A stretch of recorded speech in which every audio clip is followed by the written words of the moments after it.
이번에는 양적 연구, 질적 연구를 가지고 구체적인 연구 방법들에 대해서 한번 하나하나 얘기를 해보도록 하자.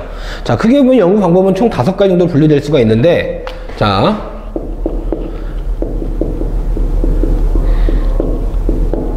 양적 연구에 해당할 수 있는 방법이 어떤 거냐면은 질문지법, 그리고 실험법, 그 다음 질적 연구에 해당한다고 할 수 있는 방법. 자, 이거는 면접법, 그리고 참여 관찰법, 그 다음에 양적 연구, 질적 연구 모두에 사용할 수 있는 거 문헌 연구법. 이렇게 크게 이렇게 5가지 정도 볼 수가 있겠는데, 자, 전 시간에 얘기했던 포인트를 절대 놓치면 안 돼. 무엇을 양적 연구로 하고 무엇을 질적 연구로 하는지 절대 놓치면 안 된다. 자, 이제 그거 가지고 하나하나 얘기를 해보도록 할 거야. 자, 첫 번째 나오는 게 바로 뭐냐면은 질문지법이 질문지법. 자, 첫 번째 질문지법. 자, 이건 흔히 우리가 말하는 설문조사야, 설문조사. 자, 누구나 살면서 한 번쯤은 이런 설문조사에 대한 거를 뭐 해본 적도 있을 것이고, 그치? 아니면 해달라는 요구를 들어봤을 거야, 그치? 그럼 우리가 한번 머릿속에 상상을 해보자고. 아, 내가 받아왔던 설문지가 어떤 거였지? 이런 거였지, 이런 거 한번 생각을 해보면서 한번 같이 한번 보자고. 자, 설문지법은 딱 봐봐. 요런 조회가 이렇게 있을 것이고, 그치? 여기 뭐 1번 문항, 뭐 2번 문항, 뭐 쭉 있겠지, 그치? 그러면서 뭐 예, 아니요 이런 대답도 있을 것이고, 그치? 아니면 뭐 매우 좋음, 뭐 좋음, 뭐 보통, 뭐 이런 것도 있을 것이고, 그치? 이런 방식으로 체크하는 방식이야, 그치? 어때? 딱 봐도 시간이 오래 걸리겠니? 오래 안 걸리지. 자, 시간도 오래 안 걸리고, 딱 봐봐. 내가 어떤 설문조사를 했어. 해가지고 만약에 100명 정도의 설문지를 모았다고 한번 생각을 해보자고. 오케이? 그러면 이제 흔히 말하는 엑셀 파일에다가 한 명 한 명의 입력 자료를 넣기가 어때? 쉬울까 어려울까? 쉬워. 통계하기가 엄청 쉽겠지? 왜? 1번 문항의 답 이거, 2번 문항의 답 이거, 이런 식으로 바꾸면 될 거 아니야, 그치? 자, 그럼 당연히 수치화도 어때? 아주 쉬워. 계량화 아주 쉬워. 가장 중요한 말, 시간과 비용이 가장 적게 들 수 있겠지, 그치? 또 대량의 정보를 얻기에 가장 용이한 방법이겠지, 그치? 왜? 설문지 뿌리면 되니까. 해주세요, 해주세요, 해주세요, 해주세요. 뿌리면 되니까. 자, 이게 이제 질문지법인데, 자, 보자고. 장점들이 이제 이게 되겠지. 시간과 비용 적게 든다. 일마다 한 가지 얘기를 하겠는데, 이런 사용자 공부를 할 때 달달달달달달 암기해야지. 그럼 너무 힘들어. 그럼 어떻게 기억하느냐? 가급적 일부러 내가 이 얘기를 한 건데, 설문조사 생각을 한번 생각을 해보는 거야. 그렇지, 설문조사는 종이만 나눠주고 답만 봐서 받아내면 될 거 아니야. 그게 다 장점으로 나오는 거거든. 그러면 단점 뭐겠니? 단점은? 단점. 자, 다들 해봤겠지만 성의 있게 하니? 나도 그런데 다 어떻게 하니? 그냥 3번 보통, 매우 만족으로 쫙. 또는 안 해요. 설문지 받고 그냥 안 내거나, 그치? 회수율, 응답률이 어떨까? 떨어지겠지. 또 무성의한 대답. 그렇지. 얘기한다. 만족이요. 네, 보통이요. 이런 식의 대답. 또 요새는 많지 않을 거야. 문맹자들, 글씨를 모르면 실시할 수가 있니 없니? 실시할 수가 없겠지, 그치? 이런 내용들 하나만 더 얘기하면은 심층적인 내용은 조사가 될까 안 될까? 조사 안 된다, 그치? 이런 게 이제 질문지 법칙, 설문지가 가지고 있는 단점이 될 거야. 그치? 또 어떤 것도 있을 수 있을까? 만약에 표본이 너무 적어. 예를 들면 우리 만약에 뭐 국회의원 선거나 대통령 선거 뭐 설문조사 한번 한다고 해보자. 만약에 대통령 선거를 하는데 말이야 100명만 가지고 조사를 해. 그 조사 결과를 신뢰할 수 있을까? 힘들겠지? 그게 표본이야, 표본. 즉, 몇 명한테 내가 설문지를 돌렸냐, 질문지를 돌렸냐, 그게 바로 표본이란 말이야. 그러면은 이 표본은 우리가 어려운 말로 대표성을 가져요, 대표성.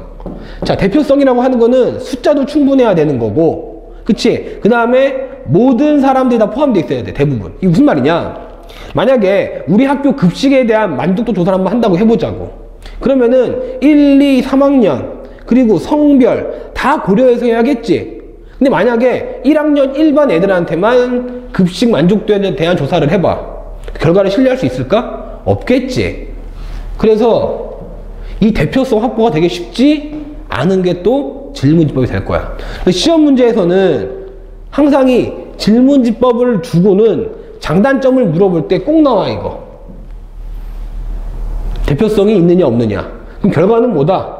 숫자도 충분해야 되고 내가 기대한 결과를 얻기 위해서 골고루 각각의 사람들한테 질문지를 줬어야 한다는 얘기지. 안 그러면 대표성이 떨어질 거니까. 아까 내가 얘기했던 그 급식 사례라든지 아니면은 뭐 대통령 선거의 여론조사 같은 거 생각을 한번 해보도록 하자고 우리가. 알겠지? 자, 이게 질문지법의 장단점이다. 자, 그래서 뭐 효율성은 되게 높지만 이런 단점도 가진다라는 거. 그래서 이쪽이 장점이 되는 거고 이쪽이 단점이 되는 거야. 알겠지? 자, 이게 질문지법.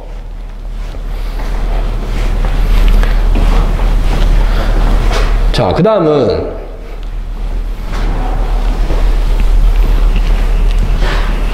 자, 실험법.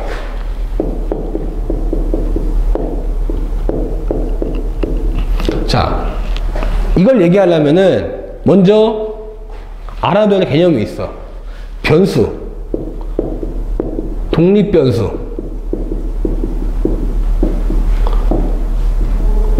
종속변수, 그 다음에 하나 더 얘기하자면은 통제변수. 자, 독립변수라는 건 뭐냐면은 수학을 잠깐만 한번 예를 들어 볼게. 수학에서 함수라는 걸 하면은 어떻게 되어 있니? 여기가 x축, 뭐 여기가 y축 이렇잖아. 그치? 그러면 어떻게 얘기하느냐? x값이 변함에 따라 y값이 어떻게 달라지는지, 이게 함수란 말이야 원래. 자, 똑같이 뭐냐면은 변하는 거, 그게 독립변수.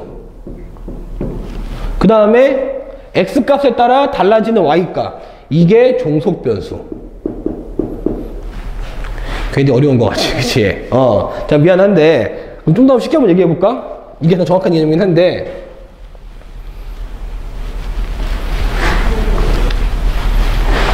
자, 이런 실험을 한번 한다고 해보자.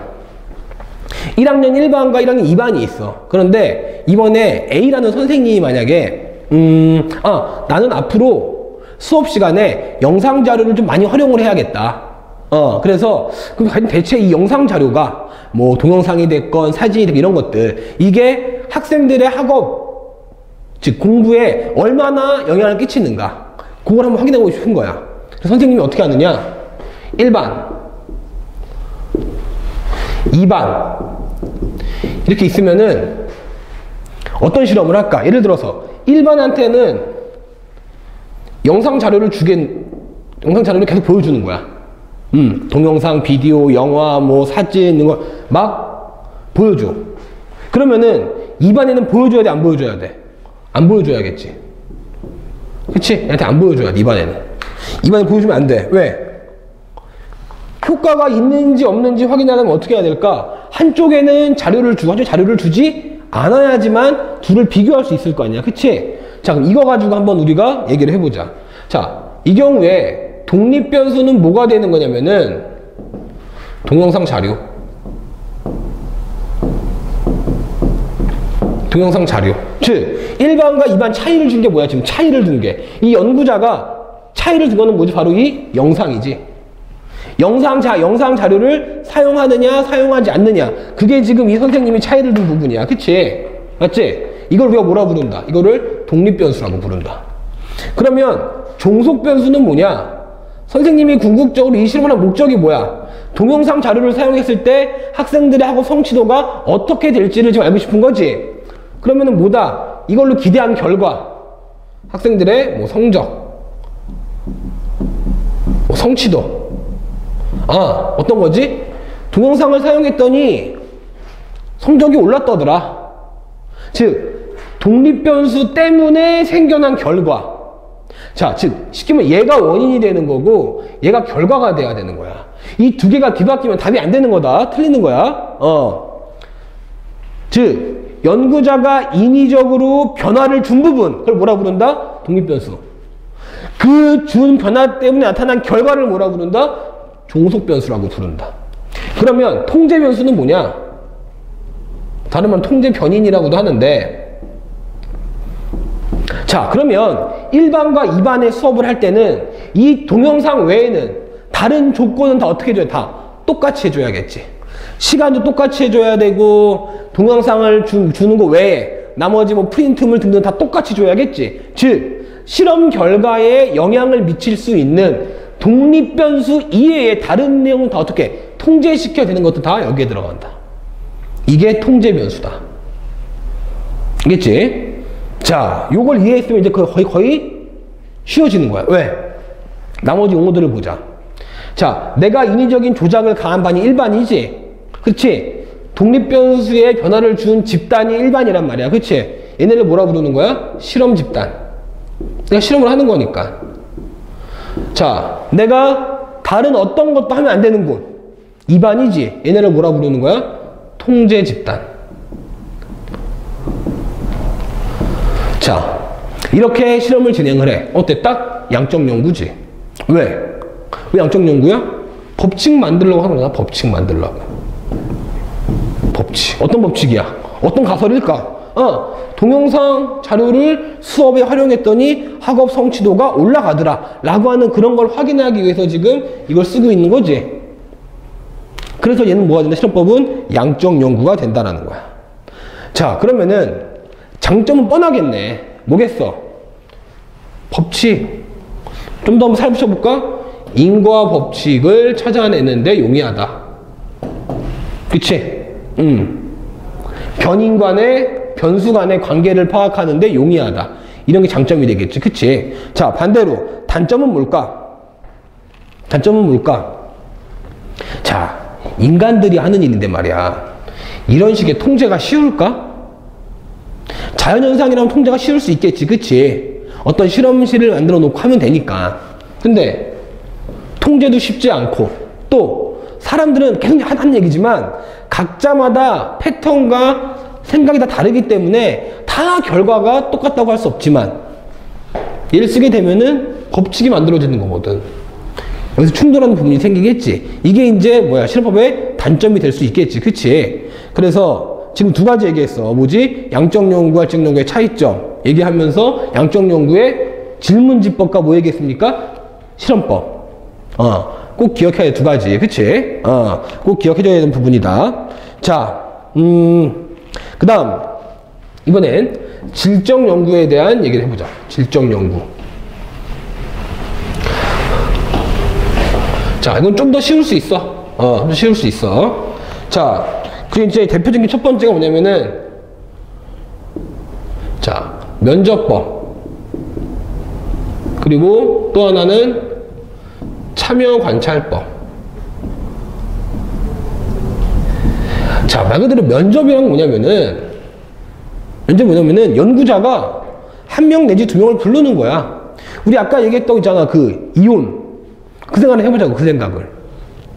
이혼을 한 커플을 불러. 또는 이혼하려는 커플들을 불러. 그래서 상담자가 있고, 쉽게 말하면 1대1로 얘기를 하는 거야. 1대1로 얘기를 하는 거야, 1대1로. 뭐 왜 이혼을 결심하시게 됐어요? 어떻게 결혼하셨어요? 등등등. 무슨 사건이 있었어요? 무슨 일이 있었어요? 거기서 뭐가 화가 났어요? 등등등 이런 것들이 있지? 자, 1대1 연구를 진행하는 거야, 면접. 뭐 1대1 될 수도 있는데 중요한 건 숫자가 아니라, 자, 보자고. 면접이라고 하는 거는 연구를 통해서 어떤 법칙을 만들어내려고 하는 것이 아니라 개개인의 뭘까? 개개인의 주체적 판단, 상황에 따른 어떤 결정, 이런 것들을 보려고 하는 게 바로 뭐다? 면접법이야. 그치? 자, 무슨 말이냐면, 자, 이렇게 한번 생각을 해보자고. 사람이 앉아서 오래 얘기를 해봐. 그럼 그 사람이 뭘 확인할 수 있니? 가치관도 확인을 할 수 있고, 그 사람이 가진 경험도 확인을 할 수 있고, 다 확인을 할 수가 있지. 그치? 이런 연구하는 게 뭐다? 면접법이다. 만나서 쉽게 말하면은 심층적인 대화를 하는 거야. 그러면은 이 사람은, A라는 사람은 이렇고, B라는 사람은 저렇고, C라는 사람은 저렇고, 이런 것들을 확인하는 과정이 바로 뭐가 되는 거다? 면접법이 되겠지. 그치? 자, 그래서 면접법은 글을 몰라도 되고, 그치? 또 어떤 법칙에 껴맞출 필요도 없고, 그냥 주관적인 판단을 계속 서로 주고받는 게 되겠지. 그치? 자, 그러면 이런 면접법의 단점 뭐가 단점? 뻔하겠지? 법칙이 안 되고. 또 뭘까? 여기 많이 나오는데, 연구자의 가치가 지나치게 개입되면 어때? 문제가 커지겠지? 왜냐면 어쩔 수 없이 주관적일 수밖에 없는 연구 방법이지만 너무 깊이 들어갔어, 연구자가. 그치? 그러면 이거를 신뢰성 있는 연구라고 볼 수가 없을 거 아니야. 그치? 그런 식의 단점도 우리가 확인할 수 있다는 거. 그게 면접법. 자, 참여 관찰은 이거보다 더 질적 연구야. 뭐냐면 이런 거야. 뭐냐면 내가 직접 그 집단으로 들어가는 거야. 한 예를 들어보자. 내가 학교 폭력에 대한 게 너무 궁금해. 그걸 좀 연구하고 싶어. 그런데 질문지를 돌려봐도 잘 모르겠어. 어떻게 하느냐? 내가 한 고1쯤으로 꾸미는 거야. 위장을 하는 거지. 안 믿겠지. 안 믿는 거 알지만 예를 들자는 거지. 그래서 고등학생 교복을 사고 내가 직접 고등학교에 고등학생인 척 들어가는 거야. 한 예를 들면 들어가서 내가 이제 애들 관찰하는 거지. 그래서 보는 거야. 그치? 보면서 이래서 애들이 학교 폭력이 일어나는구나. 이래서 애들이 빵셔틀을 시키는구나. 내가 직접 그 집단의 일원이 된 거니까 어떻게 돼? 보다 더 정확하고, 그치? 보다 더 정말 정확하고 심층적인 내용을 내가 이해할 수 있을 거 아니야. 왜? 내가 직접 그 집단의 일원이 된 거니까. 그치? 이런 것 때문에, 미묘한 이런 관계 때문에 애들이 싸우는구나. 애들이 왕따를 시키는구나. 이렇게 확인할 거 아니야. 그치? 그래서 가장 주관적이면서도 가장 심층적인 연구 결과를 기대할 수 있겠지. 그런데 단점이 뭘까? 단점이 시간과 비용이 너무 오래 들어. 생각을 해보자고. 나는 학교 폭력을 한번 눈에 보고 그 원인을 찾아보려고 내가 위장해서 들어갔는데 내가 얘네가 언제 싸울 줄 알아? 학교 폭력 언제 일어날 줄 알아? 또 일어난다 해도 내가 그 자리에 있을지 어떻게 알아? 모르지? 이게 제일 큰 단점이다. 그래서 이 참여 관찰 같은 경우에도 이런 장점과 단점들을 사실은 둘 다 알고 있어야 돼. 또 뭐 뻔하겠지만 마찬가지지. 예상치 못한 상황 있잖아. 예상치 못한 상황. 예를 들면은 내가 위장한 게 걸린다라든지, 그치? 네가 무슨 고3이야 라든지, 그치? 너 혹시 무슨 그런 거 아니야? 등등등. 예상치 못한 상황에 대처가 쉽지 않다라는 점들, 이런 것들. 그러니까 우리가 1강부터 얘기했었던 자연현상과 사회현상의 차이점들을 가지고 얘기했던 것들이 계속 사실은 이어지고 있는 거야. 여기까지 이어지고 있는 거지. 그치? 그래서 사회현상을 어떻게 바라볼 것이냐, 따라서 어떤 식으로 연구할 것이냐. 이제 하나 남았어. 뭐냐면은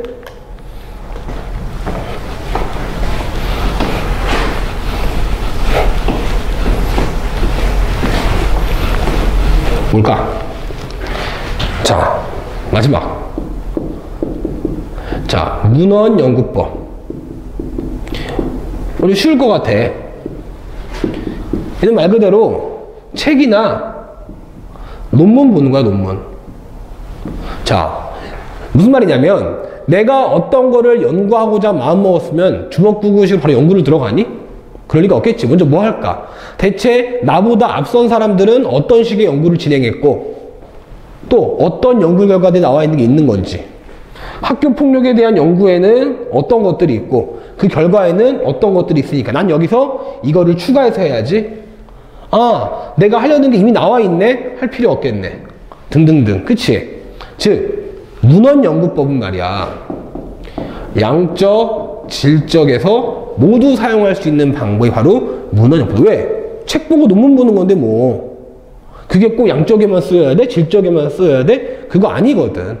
내가 필요에 따라서 책과 논문 찾아보는 거니까 그거에 크게 구애받는 것은 아니야.